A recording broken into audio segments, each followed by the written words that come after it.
Hello friends, இந்த வீடியோவில் நம்ம சக்கரை பொங்கலோட ரெசிபி தாங்க பார்க்க போகிறோம். இந்த பொங்கலுக்கு இது போல் சக்கரை பொங்கல் செஞ்சு வீட்டில் அசத்துங்க. சீரியஸாக எல்லாருமே விரும்பி சாப்பிடுவாங்க. அவ்வளோ சூப்பரான ஒரு சக்கரை பொங்கல். வாங்க இது எப்படி செய்யுதுன்னு வீடியோவில் போய் பார்க்கலாம். இதுக்கு ஒரு சின்ன டம்ளர் அரிசி எடுத்துக்கோங்க. பச்சை அரிசி எடுத்துக்கிட்டோம். டம்ளர் சைஸ் காட்டியிருக்கேன். இந்த டம்ளர் அளவு நாங்கள் பச்சை அரிசி எடுத்துக்கிட்டோம். இப்போ இது நல்லா வாஷ் பண்ணி நம்ம ஊற வச்சிடலாம். இது ஒரு 20 மினிட்ஸ் நல்லா ஊறினா போதும்.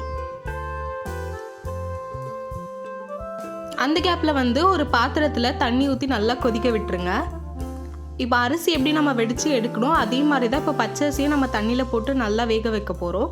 தண்ணியில் போடுறதுக்கு முன்னாடி கொஞ்சம் ஏலக்காய் தட்டி போட்டுக்கோங்க, நல்லா வாசனையாக இருக்கும்.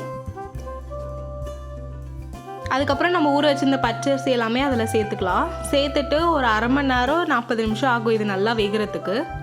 இந்த மாதிரி நல்லா ஒரு மசிஞ்ச பதத்துக்கு நல்லா வேக வச்சு எடுத்துருங்க. அதுக்கப்புறம் நம்ம வெல்லம் சேர்த்துக்கலாம். வெல்லம் ஒரு 1/4 கிலோ வெல்லம் தேவைப்படும். ஒரு டம்ளர் அரிசிக்கு 1/4 கிலோ வெல்லம் கண்டிப்பாக தேவைப்படும். ஸோ 1/4 கிலோ வெல்லம் நல்லா இடிச்சிட்டு அதில் சேர்த்துக்கோங்க. வெல்லம் ரொம்ப பொடிப்பொடியாக இடிக்க முடியாது. ஸோ இடிக்கிற அளவுக்கு இடித்து சேர்த்துக்கோங்க. அது மிக்ஸ் பண்ண வெல்லம் நல்லா கரைஞ்சிடும். நிறைய பேர் பொங்கலுக்கு பருப்பெல்லாம் சேர்த்து செய்வாங்க, சிறுபருப்பு. பட் நாங்கள் அந்த மாதிரிலாம் எதுவுமே செய்ய மாட்டோம். ரொம்ப சிம்பிளான ரெசிபி தான். ஆனால் இந்த மாதிரி ட்ரை பண்ணி பாருங்கள். சீரியஸாக டிஃப்ரெண்ட்டாக சூப்பராக இருக்கும். நீங்கள் பருப்பு சேர்த்து போட்டாலும் சூப்பராக இருக்கும். ஆனால் இந்த மாதிரி ட்ரை பண்ணிங்கன்னா இன்னும் நல்லா டிஃப்ரெண்ட்டாக, இன்னும் நல்லா டேஸ்ட்டாக, அப்படியே சக்கரை பொங்கல் கோவிலில் தர மாதிரி நல்லா சூப்பராக இருக்கும்.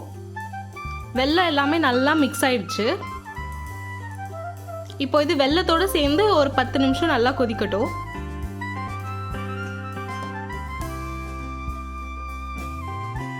பாருங்க, பார்க்கவே அப்படியே நல்லா அல்வா மாதிரி இருக்கு.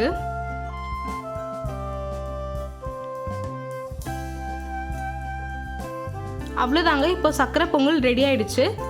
இப்போ இதில் ஒரு சிட்டிக்கு உப்பு சேர்த்து மிக்ஸ் பண்ணி எடுத்து வச்சுடுங்க. ஏன்னா உப்பு சேர்த்தா தான் அந்த வெல்லத்தோட ஸ்வீட்னஸ் நம்மளுக்கு உரைக்கும். நீங்கள் எந்த ஸ்வீட் செஞ்சாலுமே சரி, கேக்கு செஞ்சால் கூட ஒரு சிட்டிக்கு ஒரு 1/4 டீஸ்பூன் அளவு உப்பு சேர்த்தா தான் அந்த ஸ்வீட்னஸ் நம்மளுக்கு உரைக்கும்.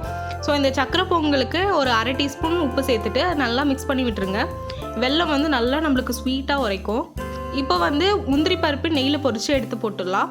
ஸோ ஒரு பாத்திரத்தில் நல்லா நெய் ஊற்றிக்கோங்க. நெய் நல்லா காஞ்சதும் நம்மளுக்கு எவ்வளோ தேவையோ அந்த அளவுக்கு நட்ஸ் எடுத்துக்கலாம். முந்திரியும் திராட்சையும் சேர்த்து. நீங்கள் வேணால் வேறு நட்ஸ் கூட ஆட் பண்ணுறதை தான் ஆட் பண்ணிக்கலாம். பட் மோஸ்ட்லி சக்கரை பொங்கலுக்கு முந்திரி திராட்சை தான் சூப்பராக இருக்கும். முந்திரி திராட்சை நல்லா ஒரு கோல்டன் கலர் மாறுற அளவுக்கு நெய்யில் நல்லா பொரிச்சு எடுத்துட்டு இப்போ நம்ம ரெடி பண்ணி வச்சுருந்த சக்கரை பொங்கலில் சேர்த்துக்கலாம்.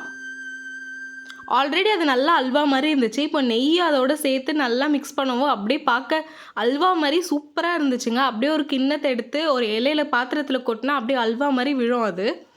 ஸோ சீரியஸாக சூப்பரான சக்கரை பொங்கல், பருப்பு எதுவுமே இல்லாத ஒரு சக்கரை பொங்கல்.